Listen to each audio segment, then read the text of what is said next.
Greetings and welcome to this edition of Positronic hypersonic. I'm Barry P. Cook, and I'm here to talk to you about the latest episodes of Marvel's What If. Earlier, I did a video that covered the premiere episode, and in this video, I'm going to cover episodes 2, 3, and 4. The first episode, episode 2, was called What If Agatha, meaning Agatha Harkness, went to Hollywood. As it starts, Agatha Harkness is starring in some kind of sci-fi movie called Galactic Queen, being produced by Howard Stark, in, of course, an alternate universe. And she decides that she needs a co-star to punch up the magic of the film, which she needs to do in order to pull off a spell and tap into a celestial power deep in the earth, the power of Tiamat. So she brings in Kingo of the Eternals, the other members of which she's imprisoned after borrowing their powers.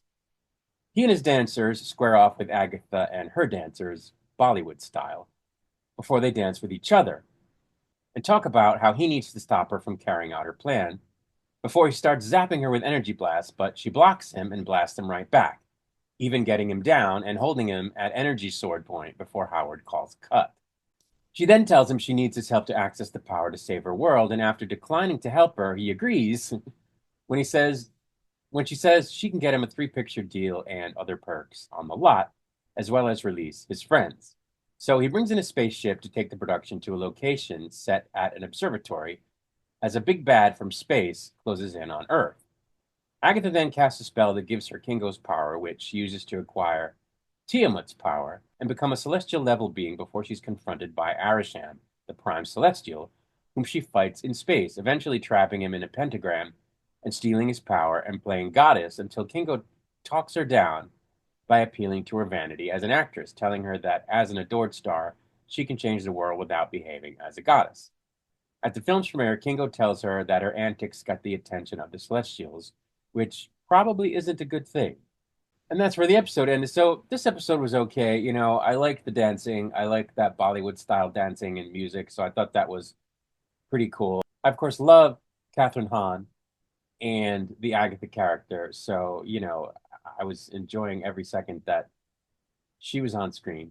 The end sequence where she's the goddess was really, really cool. The animation was really awesome.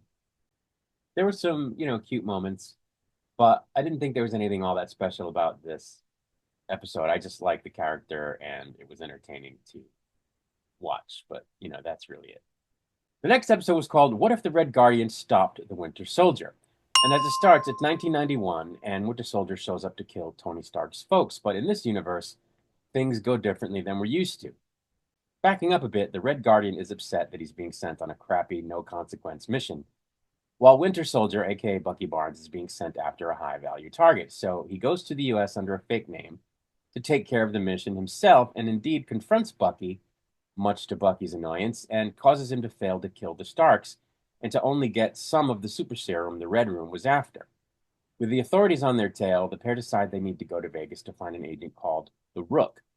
So they steal a car and soon find themselves on the run from and fighting Goliath, aka Bill Foster of S.H.I.E.L.D., whom they temporarily defeat before holding up in a motel room where, with Red Guardian's help, Bucky recalls a fleeting memory of Coney Island before getting a call and new orders to kill Red Guardian. Arriving in Vegas, they confront the Rook and ask him to help them get transport back to Russia, but he's disinclined to help them, so they push him out of a high-rise window after realizing that really he's just in it for the money. Before they're confronted by a Red Room task force seemingly bent on killing them, so they too exit via the window and go running down the strip with Goliath in hot pursuit. Surprisingly, between the two of them, they manage to again knock Goliath down and continue fleeing. Bucky once again gets a call and is admonished for failing his mission to kill the Red Guardian, and is then able to resist what seemed like psychic orders that would have forced him to kill Red Guardian. The two then somehow manage to escape, leading Bucky back to the Red Room where his memory is wiped, and Red Guardian to pose as a school gym teacher, a job at which he is approached by Foster, who recruits him into the Avengers. So this episode I thought was really, really good. I enjoyed this episode quite a bit. I love the Red Guardian character. He was great in Black Widow. He was great in this, and it looks like he's going to be great in Thunderbolts. David Harbour does an excellent job with the character, and I just loved this episode. It was a high octane, sort of caper type episode, and the action was nuts. And Red Guardian is just very, very cool and says cool things and kicks ass. And the ending where he joins the Avengers is very cool. They took that iconic shot from the Avengers movie where they're in New York City and they do that, fly around all the Avengers standing there in position. And at the end, Red Guardian muscles his way in and like strikes a pose. It was very, very funny. And I really like this episode. And, the stuff with Goliath was great. And it was just a really, really good episode. There's not a lot more I can say about it except that I really enjoyed it. The next episode was called What If Howard the Duck Got Hitched? And as it starts, at a party thrown by Thor, Howard the Duck and Darcy Lewis fall in love and get married and have an egg? Then, out of the blue, they're presented with tickets to an intergalactic cruise hosted by the Grand Master. Not surprisingly, it would seem to have been a setup so that the Grand Master could get his hands on the egg. Simultaneously, Yondo of the Ravagers is trying to get the baby or the egg and deliver it to a buyer, which he managed to kind of do just before the baby was going to be cooked and eaten by the Grand Master. Howard and Darcy give chase in a little spaceship that they steal from the docking bay of the Galactic cruise ship, but not for very long because, of course, Yondo's ship goes to light speed. This, of course, prompts Darcy. This, of course, prompts Darcy to call Shield, who tells them that everybody is after the baby because it was born on the cosmic convergence, making it a being of immense power, supposedly. They then manage to learn that Yondo is headed to nowhere with their egg, so they give chase. But at the same time, Yondo is unceremoniously relieved of his possession of the egg when he's killed for it. Howard and Darcy arrive at nowhere and manage to infiltrate a ritual that's being held with their egg at the center of it. Apparently, a crazy celestial being intends to inhabit their baby's body. But Shield shows up and interrupts the ritual, insisting that Shield should take possession of the egg, touching off a conflict between the celestial being's acolytes and Shield. Howard and Darcy manage to recover their egg in the melee, in the fracas, and escape. And Howard says he knows where he, Darcy, and the baby can lay low, which turns out to be an Asgardian resort managed by ice giant Loki. Somehow, Shield finds them anyway, and as Loki tries to get the ducks to safety, he runs into his ice giant dad, who has a different idea. But even that plan is interrupted when Zeus shows up with his legions, as do some dark elves and Thanos' minions, who call in the big purple guy himself.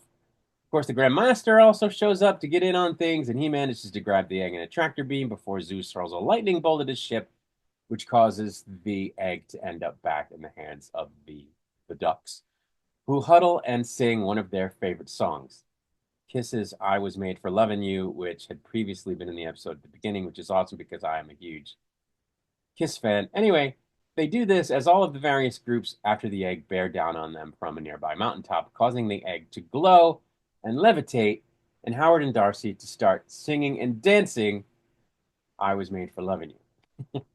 The egg finally hatches and zaps everybody but its parents with a super crazy bright light before revealing a baby that floats down into its mother's arms, after which Nick Fury decides that the baby is safest with its family, after which Loki and his dad, who's had a change of heart, offer to comp the ducks at the resort, but they opt to just go back home. So I like this episode okay. I really like the Darcy character, and so that, you know, made it fun for me. The Grand Master is always fun, and the guy that got to do the voice in place of Jeff Goldblum did a really good job. You could barely tell that it wasn't Jeff Goldblum. It was crazy that all these different characters showed up, the Dark Elves, Ice Giant Loki, Zeus, etc. So that was crazy. It was a crazy melee and, sort of high adrenaline. So I liked that. And I liked that they used a Kiss song. I'm going to be honest, I thought that was a great part of the episode. They repeatedly played bits of I Was Made for Loving You, and I thought that was great. I'm a huge Kiss fan, as I said, so that helped. So I liked it.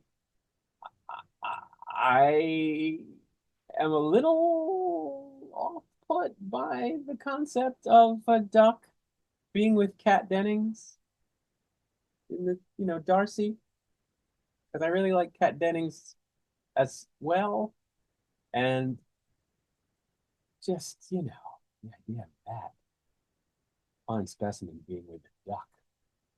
By the way, Google ducks and their equipment. If I'm not mistaken, you'll find something a little horrifying. Anyway, this is not new territory, right? Because in the Howard the Duck movie, he gets with Leah Thompson, who is also a fine specimen of woman. I didn't get that either, and I was creeped out by that also. So, not new territory, but yeah, a little bizarre. Fun episode. Fun episode. Not as good as the previous one, but fun. So, I liked it. But that's really all there is to say about these three episodes. I'm going to get out of here. I'll be back with another video soon. Until I return, I wish you peace and long life. I was made for loving you.